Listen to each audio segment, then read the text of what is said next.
Amavubi rero twababwiraga tombora ya CAN ya 2025 izabera muri Maroc ko u Rwanda rwisanze mu itsinda rya kane hamwe na Libya ndetse n'ibindi bihugu bibiri basanganywe mu itsinda n'ubundi mu gushaka tike y'igikombe cy'isi cya 2026.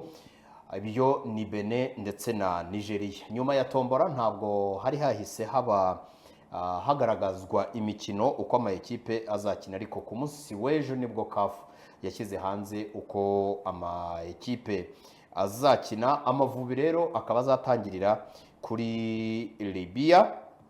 Tuze tubereke match za mbere ziri kuva tariki ya kabiri match ya kabiri ni tariki ya 10. Aha rero u Rwanda ruzatangira rujya i Benghazi ko Libya ikinira muri Benghazi, hanyuma ruhite rukurikizaho Nigeria. Uyu ni umusarabo bwawo, gutangira ujya ikuzimu kwa Benina Matters niko bahita, hanyuma ugahita wakira ikigugu Nigeria gifite ipfunwe n'isoni n'uburakari bw'uko gihagaze nabi mu mikino yo gushaka itike y'igikombe cy'isi.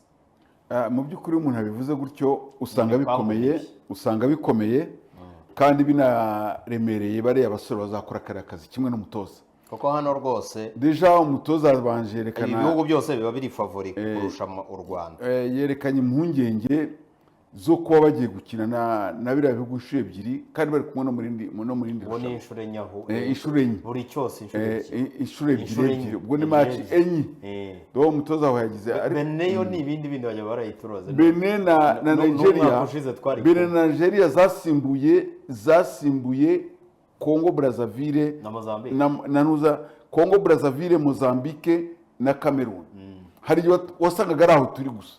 Ubu noneho twagiye muri Benin Nigeria no tugiye gusa iyo nakasa mutwe n'ibindi bintu. Tugarutse rero kuri umupira nyirizina, hari ikintu mbona gikwiriye ingingo ikwiriye kuturengera kandi dukwiriye kugenderaho, ariho kugenderaho izi match ebyiri. Hari ingingo ikwiriye kuturengera, dukwiriye no kugenderaho, ariho ntibibe kuyigenderaho gusa tukagomba kuyikoresha.